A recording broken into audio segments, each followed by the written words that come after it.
Do you have any comment on Junior Minister Mary Butler's remarks where she said on an interview that teachers were obliged to use the preferred pronouns of children, whether they be he, she or they? She said that it was obliged in legislation.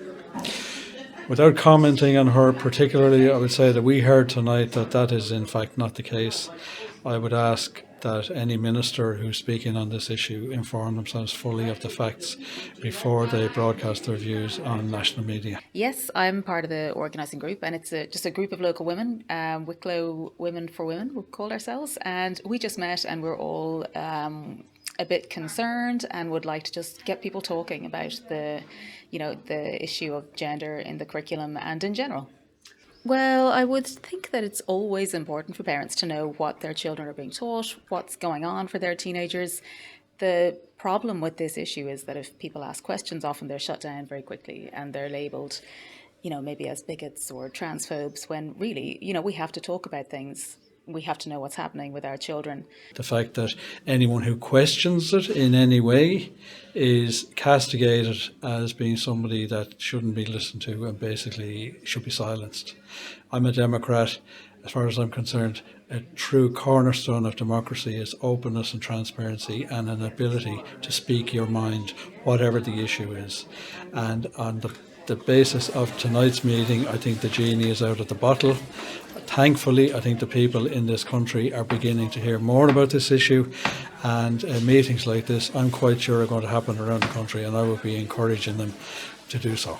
And why would you think that there's such a kind of resistance, like you've mentioned, to the mere kind of questioning this approach?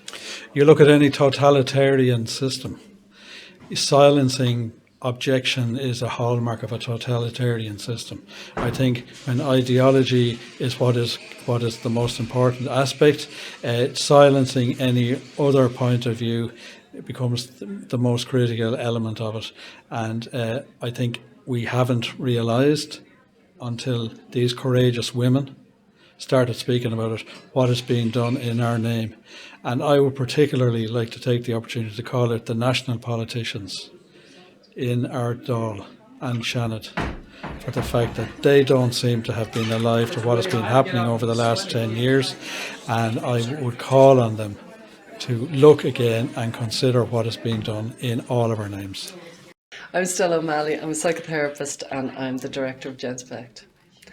And I think it's very important that we acknowledge age and stage when we're teaching children.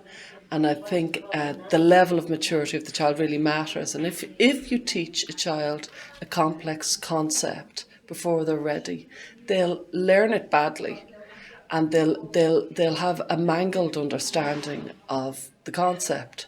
And that's why we don't teach Shakespeare to 6-year-olds.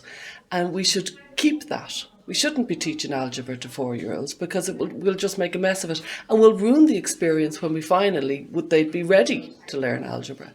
And it's the very same with something like gender identity. And I think gender identity theory is complex. It's not simple. And so it's more important that what we do is just teach children according to their abilities rather than try and run too fast with them. And in terms of the kind of concept of the social contagion of gender ideology, what would you say about that? I think it's very well known that there's massive levels of social contagion online. Social contagion for lots of different things. And there's something about social media that creates social contagion. So if you are a parent of a teenager or if you work with teenagers, you have to be sensitive to social contagion. We saw it with the Anna sites and the Mia sites in the early noughties around anorexia and bulimia. It was a very big deal. So to dismiss social contagion would be very foolhardy. And in the context of gender, it's very important that we would just acknowledge that peer influence is massive when you're a teenager, and to deny that is to do wrong by young and vulnerable people. What, if any, connection is there between children expressing different genders and autism? There's extremely high links between gender and autism.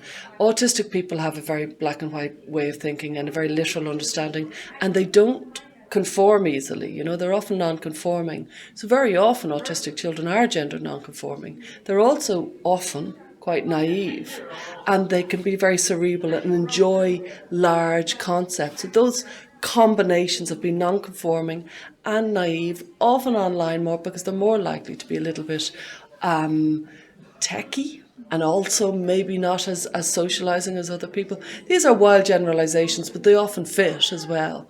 And for these reasons, they can be very attracted to the whole gender construct. And it sits very well because they're non-conforming. When you look at the figures, there's a study from the Tavistock, which is, the largest gender clinic in the world for children, paediatric gender clinic. And there was 48% of those children in one study who had autism.